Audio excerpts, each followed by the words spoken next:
5:15 a.m., December 28, 2014. Juanda Airport, Surabaya, Indonesia. 155 passengers and 7 crew members are boarding an Air Asia flight on a routine hop to Singapore, one of the world's busiest airports. Air traffic controllers assign the flight the call sign Wagon Air 8501. Wagon Air 8501, good morning. Wagon Air 501, good morning, join the tower, go ahead. At the helm is Captain Irianto, a 53-year-old former fighter pilot with more than 20,000 flying hours under his belt. The co-pilot is 45-year-old Frenchman Remy Emmanuel Placel. He's flown over 2,000 hours. Also on board is 22-year-old trainee flight attendant Karanisha Haidar Fausi. The planned route from Surabaya crosses over the equator through latitudes that are home to the world's most destructive weather, known as the Intertropical Convergence Zone. It's the hottest place on the planet, I think, is the sea surface temperatures in the Intertropical Convergence Zone. That means there's lots of moisture going into the atmosphere from the ocean. Water vapor is the fuel for tropical storms. It's where the energy comes from. Although it's warm air that creates storms here, when it reaches high altitude, temperatures within the clouds drop dramatically to as low as minus 112 degrees Fahrenheit, as cold as winter in Antarctica.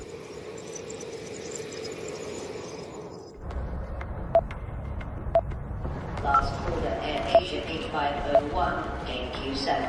Inside the operations center, the weather is constantly monitored.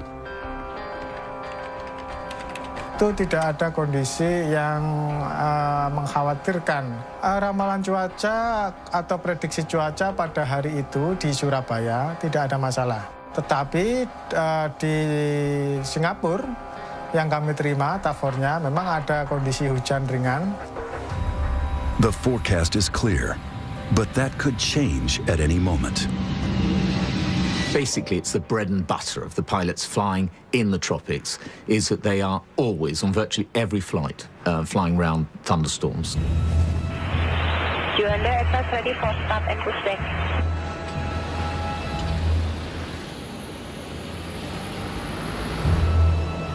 The plane is an Airbus A320, one of the most technologically advanced in the skies, and the world's best-selling single-aisle airliner.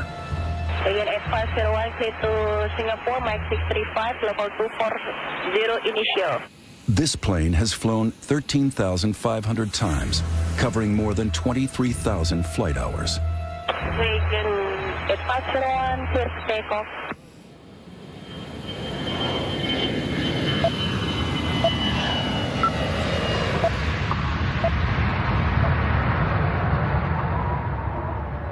Passengers and crew settle in.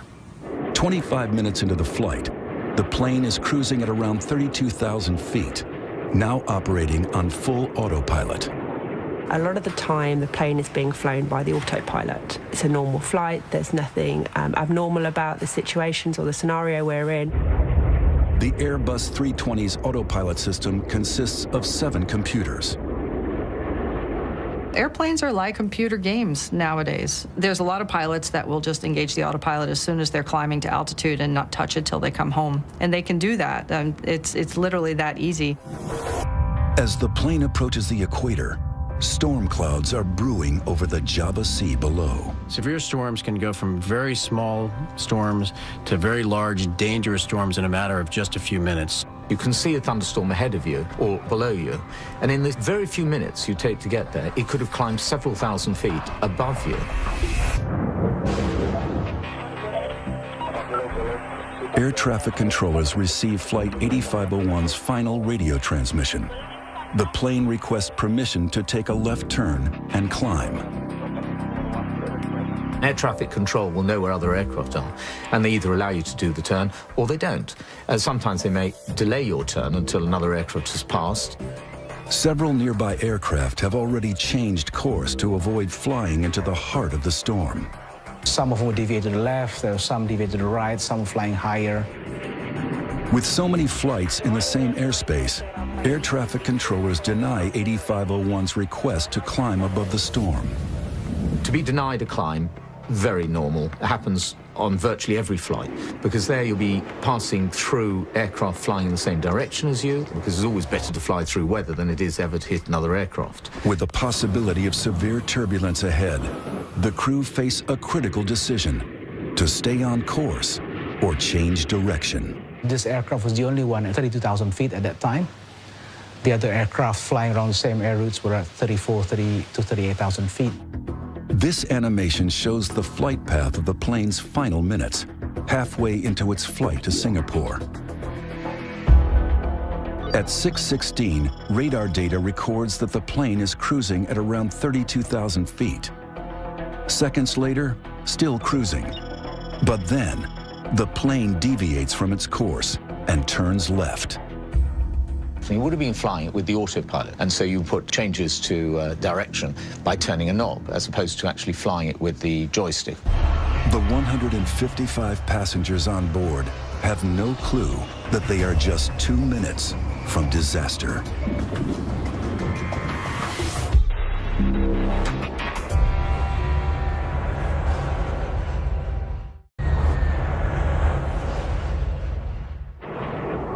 December 28th, 2014.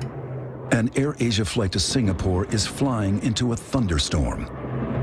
Modern airliners are designed to withstand the turbulence produced by severe weather, but a thunderstorm is not a place any pilot wants to be. Fear. Definitely fear. There are no pilots who fly through a thunderstorm who don't experience fear. But you overcome that because you have a job to do. The guidance was you're going to encounter some thunderstorms. They didn't know how severe they would be. They didn't know precisely where they were going to be. So you don't know until you get into it. And then when you get into it, sometimes it's too late. A massive thunderstorm is the ultimate hazard for the crew of an airliner. In the last 50 years, bad weather has been a factor in over half of fatal commercial air accidents. I mean, there's so much energy that's being released in a storm like that. It's just chaotic. It's dangerous. It's turbulent. And there's an added force of nature to contend with: total lightning. Total lightning is both the cloud-to-ground lightning that we're all accustomed to seeing when it hits the ground, but in severe storms, there's 10 times as much lightning that is up in the cloud. At 6:16, radar data records that the plane is cruising around 32,000 feet. But then the plane turns left, and for reasons as yet unknown, it climbs steeply.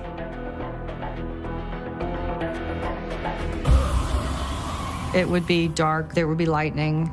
The rain would be very noisy on the airplane, you would hear it.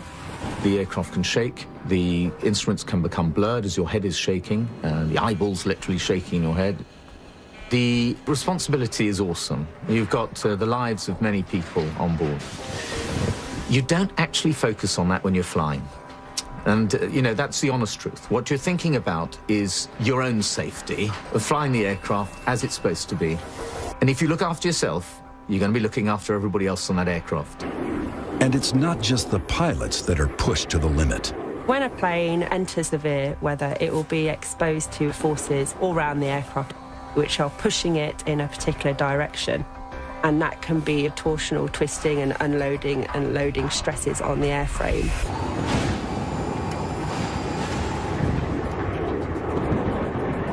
The plane climbs through 37,000 feet. As it climbs, its speed slows to just over 400 miles per hour. Just 20 seconds later, the flight is around 38,000 feet. Then, it slows down even more. At 6:18 a.m., the plane goes missing from radar.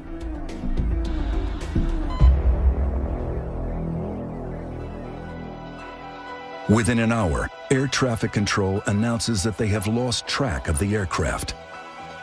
Distraught families are desperate for answers. Airport manager Trikora Harjo prepares for the worst.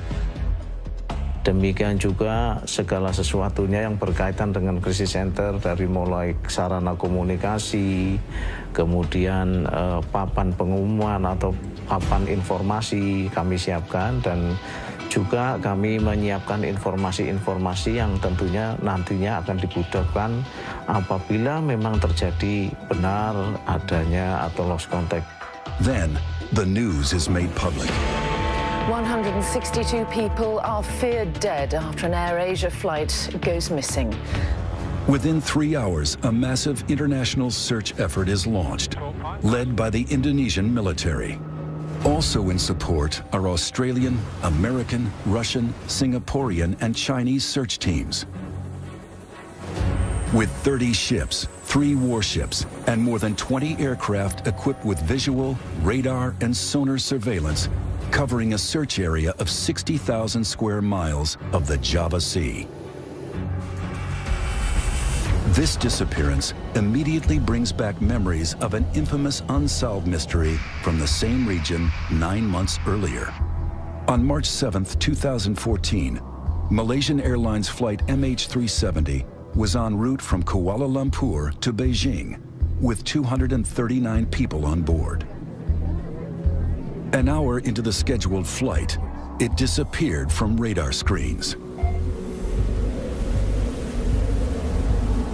The search effort was the biggest ever launched, but it failed to find the missing plane. What happened remains unknown. For 3 days, the world wondered if this would be another never-ending mystery. Could it be terrorism or a rogue pilot? But then, wreckage is discovered. All the evidence points to the plane having crashed into the sea. Everyone on board is dead. One of the first bodies to be recovered is the trainee flight attendant, Karunisha Haidar Fausi. Her funeral becomes a focus of national mourning. Unlike MH370, there's no missing plane here. The mystery is, how did this happen? 10 days after the first wreckage is located, there's a breakthrough. The black box data recorder from the Air Asia plane, which came down off Indonesia, has arrived in Jakarta for examination. As the recovery operation continues, experts around the world begin to ask, how can one of the world's most sophisticated planes suddenly drop from the sky? We gotta know what happened. We have to know what caused it. The first thing, the most important thing for the families is they want to know what happened. They want to know the truth. And of course, they deserve to know the truth. The priority for the families is to ensure that no such disaster ever happens again. The official investigation is ongoing, but based on released information and expert analysis, it is now possible to explore the key factors which likely influence the plane's final moments. And this may change the way you feel about flying.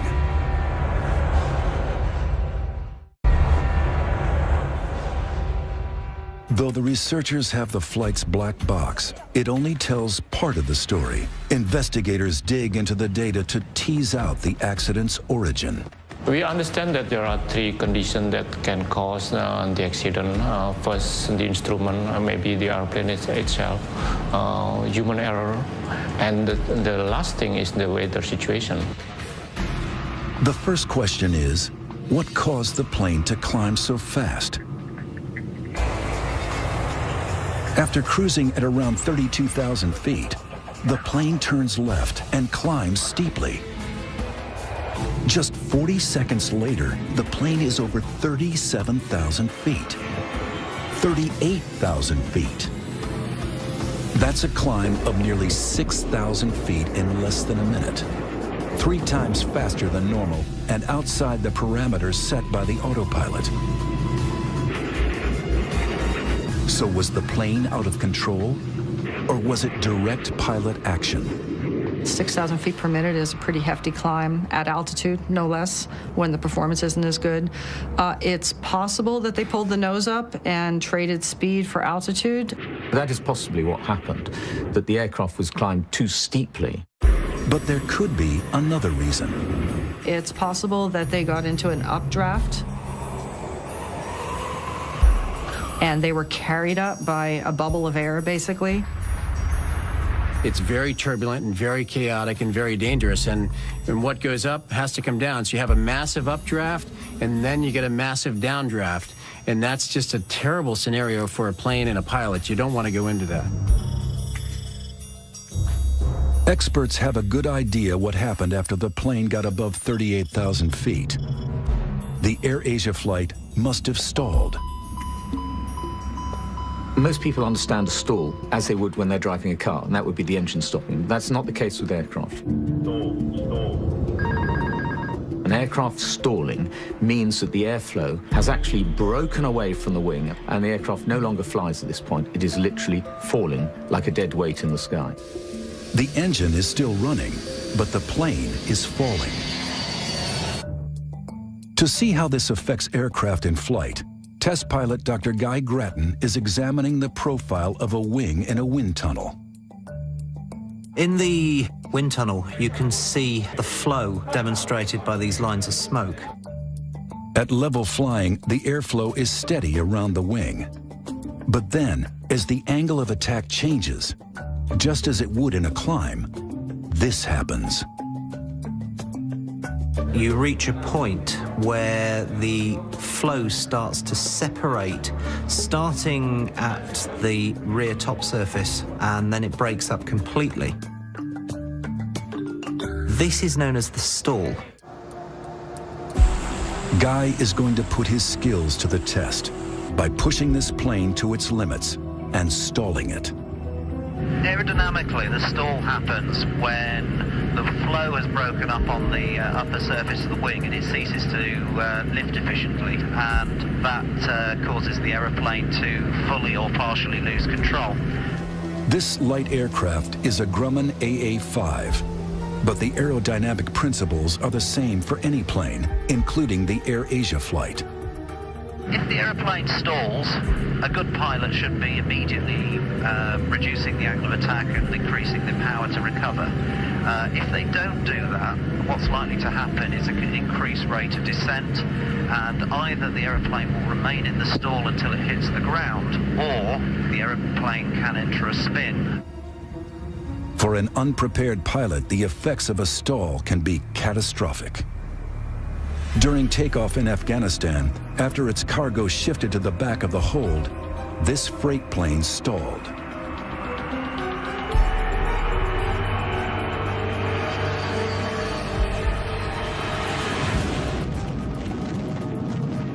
At this level, Guy is cruising, but at a very high altitude where the Air Asia plane was flying, all aircraft hit a point where speed becomes critical.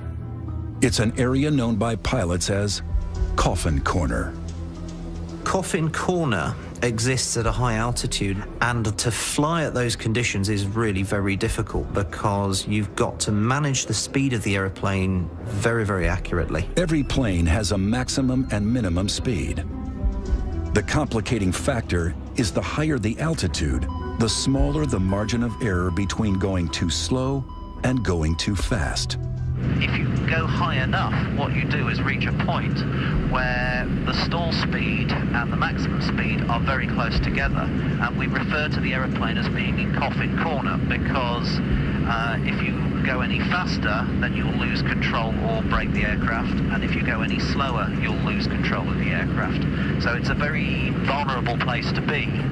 Whether or not you're high up in Coffin Corner or at low altitudes, a stall possesses a unique challenge for a pilot. I'm just going to reduce the power, and then I'm going to hold the nose up. The effect of that is going to be that the speed's going to bleed off. Anything below 60 knots risks a stall.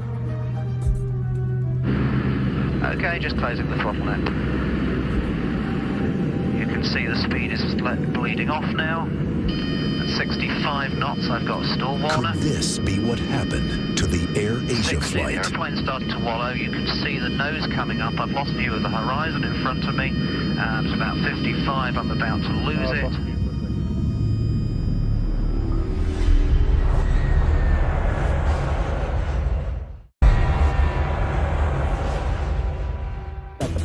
In the weeks after the Air Asia flight crashed into the sea, one thing emerged as a crucial factor: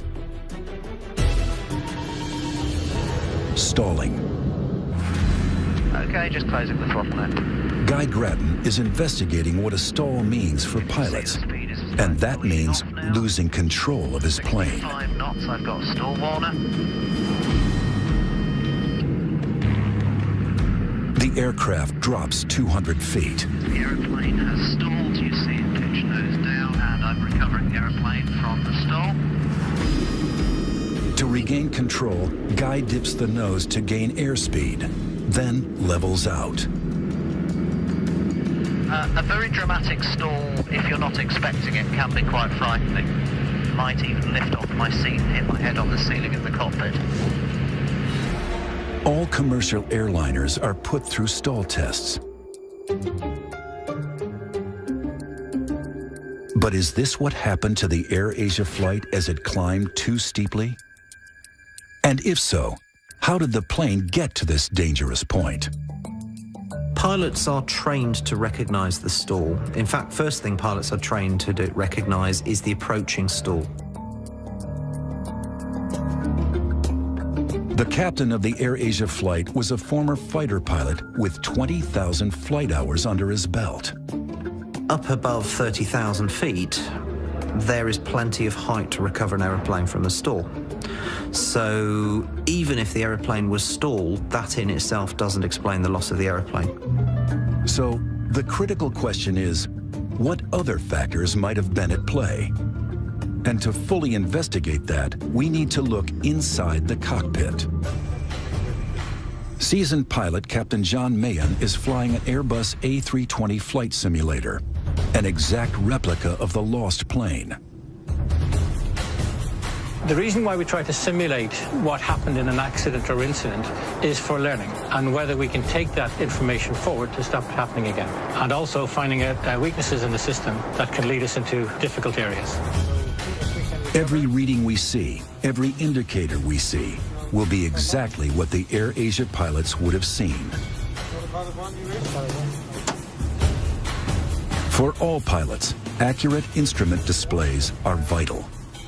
All aircraft are designed in such a way that they give you information, and it's our job and our profession to identify that information and prioritize. The instruments are everything, and you ignore them at your peril. However, if you get an instrument failure, you have to be able to recognize it. If you follow a faulty instrument, then you can cause the aircraft to over-control, and at that point, anything can happen. Flight 123 requesting climb. This simulator has been programmed to reproduce an instrument failure while climbing from 32,000 feet. That doesn't look right. Looks like unreliable airspeed to me. Check that, please. Captain, standby is indicating 0.72. 0.72. The pilots scramble to identify the fault. QRH checklist. QRH checklist, unreliable airspeed. 396 Here, knots. it's an unreliable speed indicator. Autopilot off. Flight director's off. Birdie's up. Recognizing the fault, the crew switch off part of the autopilot protection, which hands the main controls back to the crew. QRH checklist. Seatbelt sign on.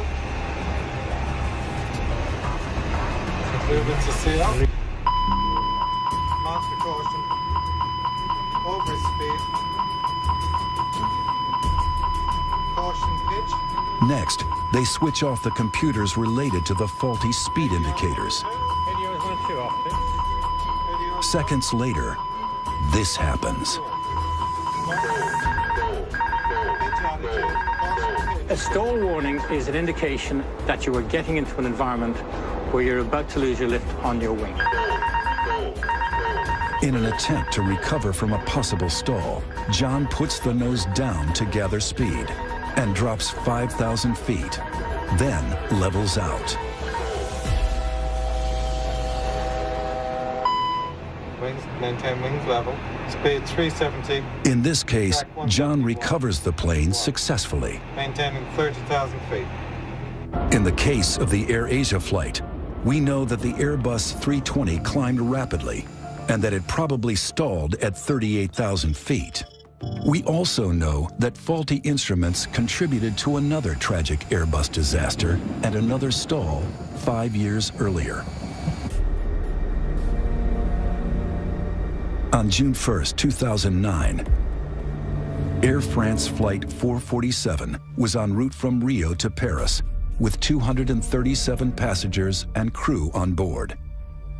At 2:10 a.m., the Airbus 330 went missing from radar. Un accident tragique. It was 2 years before the flight's black box recorder was found and finally revealed its secrets. Colleen Keller is an air traffic investigator who worked on the search for Air France 447. The similarities with the Air Asia crash are striking. It ran into bad weather right around the tropical conversion zone, right at the equator. The initial malfunction was caused by the computer shutting down. On the side of the plane are metal cylinders that measure airspeed. They are called pitot tubes. The investigators discovered that the tubes had frozen over, causing the instrument readings to go haywire. The computer literally said, "I can't function, I'm confused," and it shut down. After the computer shut down, the pilots were forced to hand fly the airplane in a very difficult area, which is very high altitude. These are some of the actual words spoken by the pilots as recorded by the cockpit voice recorder. Qu'est-ce que vous voulez? T'as le contrôle de l'avion, là? They had the throttles back and they had the nose up, so both those combined to make it start to go very slow. They pulled the power back because they thought they were going too fast, and that put the airplane in a stall on a steep descent, like kind of a floating down descent. Unknown to the Air France passengers, the plane had dropped 10,000 feet per minute. Probably most people were sleeping or trying to sleep. There was a lot of turbulence. The lights were dimmed, and it would have felt like that the whole way down. I don't think people realized what was going on. In the cockpit, faced with unreliable instruments, the crew didn't realize that the plane was in a stall. If they had, the pilots could have recovered control. Instead, they continued to drop towards the sea. Putain, va taper. C'est pas vrai.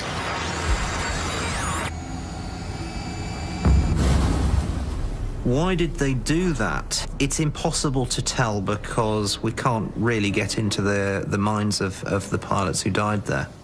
The Air France tragedy highlighted the fact that pilots need to have better basic skills. I think people were very surprised at the confusion in the cockpit. People think of pilots as being very professional, but they're just human. Did the Air Asia flight suffer a similar fate? One thing we're looking at, which is rather like Air France 447, is potential problems with the aircraft, which then confuse the computer systems, which then cause a very heavy burden on the pilots. What could have forced these pilots to make a deadly split-second choice?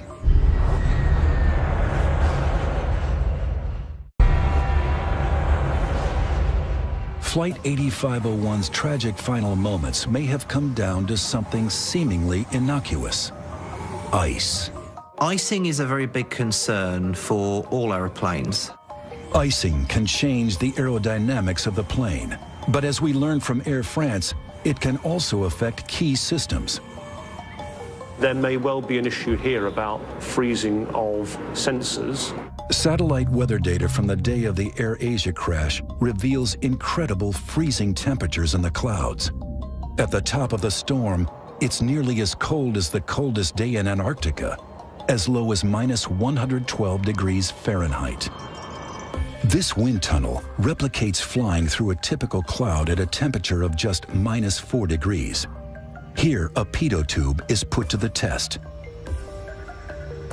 If the heaters that are supposed to keep the tubes warm fail, this happens. Ice blocks the tube, which means in the cockpit, the readings the pilots receive could be incorrect. But with no suggestion from the Air Asia authorities that these airspeed indicators failed, it remains speculation. The most plausible theory is potential problems with the aircraft, and then how the crew responded to what the aircraft was doing. That the plane fell out of the sky is not in doubt. But what happened during its fall could shed light on the flight's final moments. In the weeks after the crash, there were reports that the plane had exploded before it hit the sea. Based on released information, this is what we can piece together. At an altitude of around 38,000 feet, the plane loses speed. Then it drops. Some experts estimate that at that point, it falls at a rate of 20,000 feet per minute, twice as fast as the Air France disaster, down to 24,000 feet, before all communications cut out. To investigate whether or not the plane broke up during its descent, Indonesian aviation analyst Jerry Sujatman is reviewing the data relating to the distribution of debris across the Java Sea. I think it's pretty certain that the aircraft went down in one piece. The wreckage pattern does not indicate any breakups prior to hitting the water. So we just have to look at the wreckage itself. And the telltale signs of it is that, yes, the aircraft would go down tail first, hit the water tail first. It's clear from the wreckage that mid-air structural damage is not a major factor here.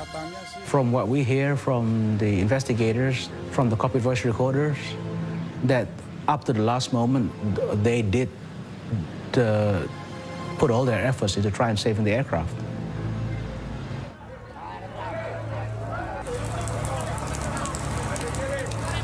The official investigation is ongoing. But one thing most experts agree on is that severe weather was a factor in both the Air France and Air Asia crashes. In the last 50 years, weather has contributed to over half of all fatal commercial airliner accidents. But there's one type of turbulence that doesn't occur in stormy skies, and it could affect all of us. Anyone who's been on a plane at cruising levels, flying through clear blue skies, you'll know that it's possible suddenly to hit turbulence that the pilot couldn't see coming, so it literally comes out of the blue. It's called clear air turbulence. At the moment, there's no onboard electronics that can see it. The pilot can't see it. It really is invisible. Inside pockets of air, wind direction changes suddenly and severely. It's been known to cause structural damage to planes and has caused injury and death. The shocking truth is that an Air Asia type event could happen anywhere in the world today. There's still not the technology in place for controllers and pilots to make sure that they don't fly into severe weather. Here at the University of Tokyo, Professor Suzuki is looking to change that. I believe the air travel becomes safer and safer. However, we have to establish a new technology to overcome the weather conditions.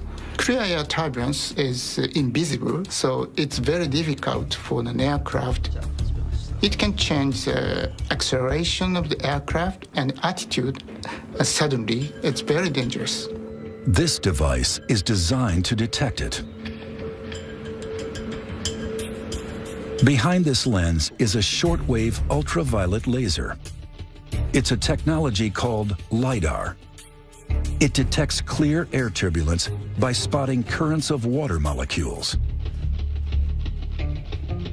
This is our LiDAR systems. It's prototype one. And this is an optical antenna. And this antenna can receive the reflection from a laser beam. In flight tests, this LiDAR system detects the range of moving water molecules in the air at a distance of up to 18 miles. The aim is to develop a more streamlined onboard turbulence early warning system within years. So there is a possible future there for us in which we could see fleets of airlines fitted with this technology, making encounters with severe turbulence a thing of the past. There's one more advance being rolled out that is set to revolutionize our skies. And it might help prevent an Air Asia type crash in the future by tracking planes in real time.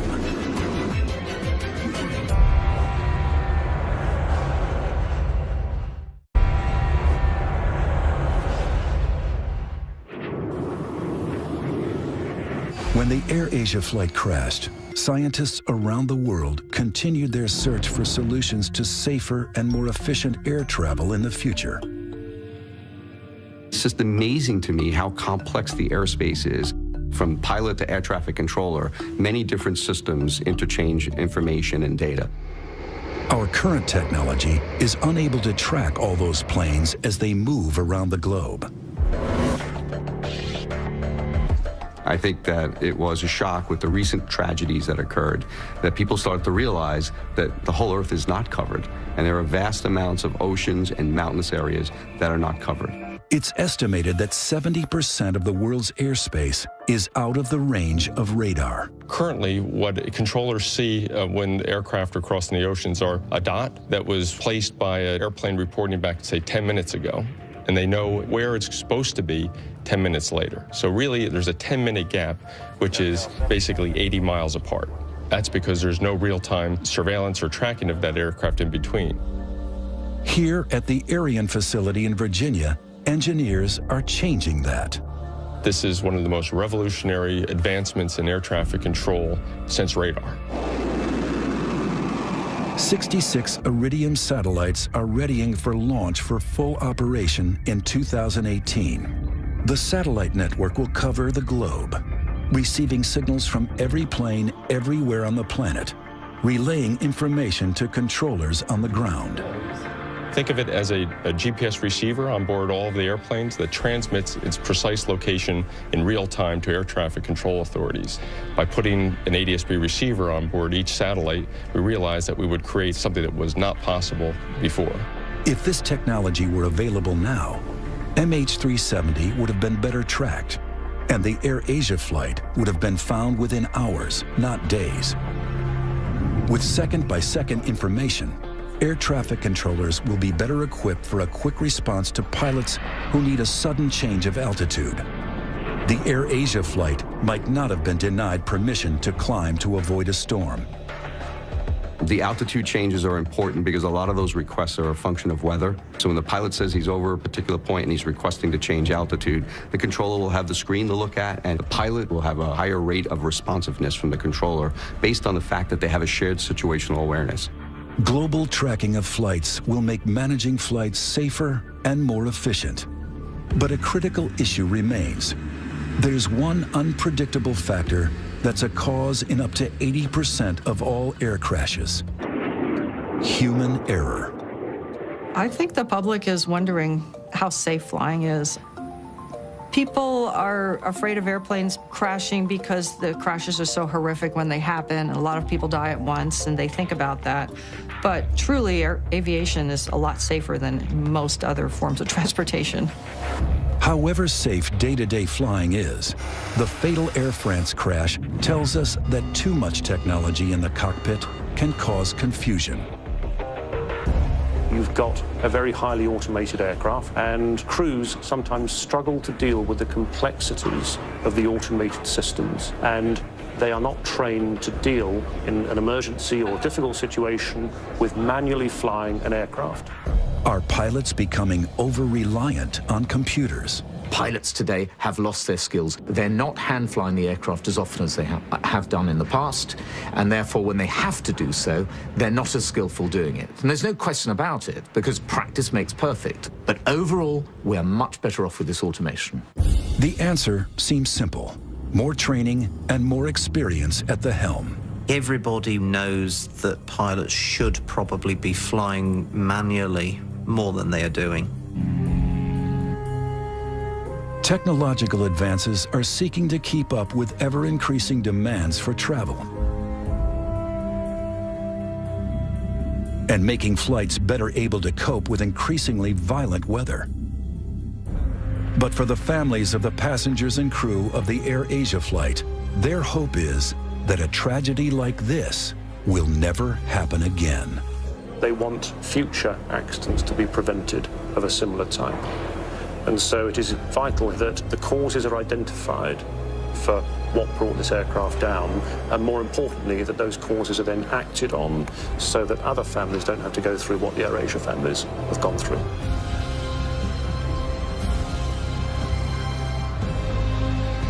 This